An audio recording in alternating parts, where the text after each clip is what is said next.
All right. Guru Cody here today. I'm going to show you an extremely ridiculous physics example that's going to show you how the footwork is used in the level 2 curriculum. And what am I doing, you might ask? Well, the level 2 curriculum is designed around the idea, footwork-wise, that when you use your Cincos Terros or you use your strike, that it actually generates power to make your footwork move. So this is how that works. This is going to be the weapon, which it obviously is. This is going to be the balloon. And here's the experiment. The idea being that when I take my puño and I go through and I drop for a strike, or I go through with a strike, puño, then stick, this shoots forward. This balloon represents my body. And so what happens is this. If I'm holding my balloon here and all of a sudden I shoot this out, it pulls the balloon along.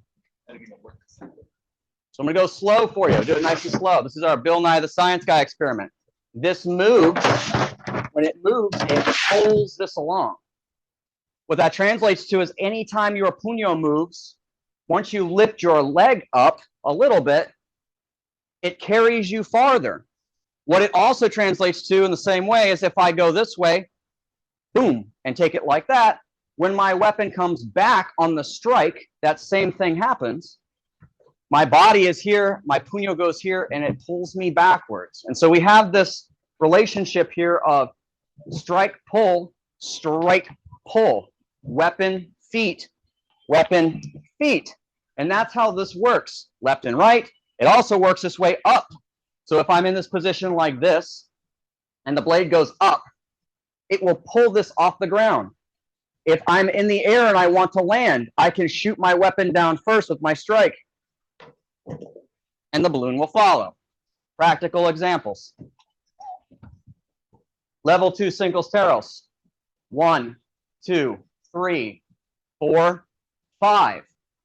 How it's delivered, we call this the Mary Poppins because I fly in with my umbrella. 1.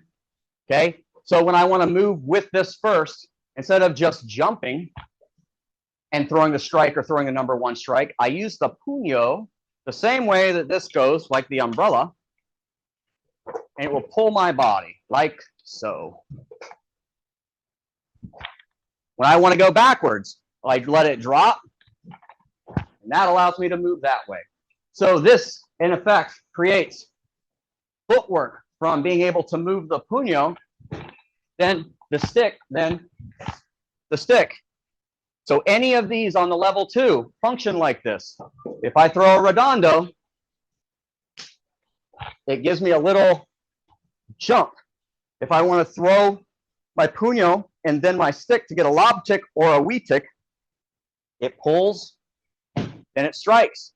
And rather than having to use my feet, I just use my weapon, or I can come up with it. And it will carry me in the same fashion. Got a balloon, gets pulled by a knife. All driven from the puño. So that's our basic lesson for the day. When I want to practice switches from the form, when I go 1, 2, 3, 4, 5, I can do it that way, or I can do florete. But when I do this, it should switch my feet. Whoop, because this comes through, then when it drops, there's my switch. There's my switch. There's my switch. So when I want to change my feet, there it is. If I want to go forward, there it is. If I want to go backwards, there it is. So all of these Cincos Terros are designed to show you how to go forward, backward, open and closed, how to do the same thing off an angle, where if I throw my puño that way, that makes the step for me, not me stepping, then doing the Cincos Terros. The movement pulls my feet, and then the second redondo can pull me out. But the thing that makes it work or not work is the line of the puño. Because in the exact same way that when you do a redondo, Duan will always tell you, go as straight as possible and then drop. It creates this perfect line from the puño that will snag your body and pull it forward. So that's what we talk about with those Cincos Terros, part of the reason they're taught.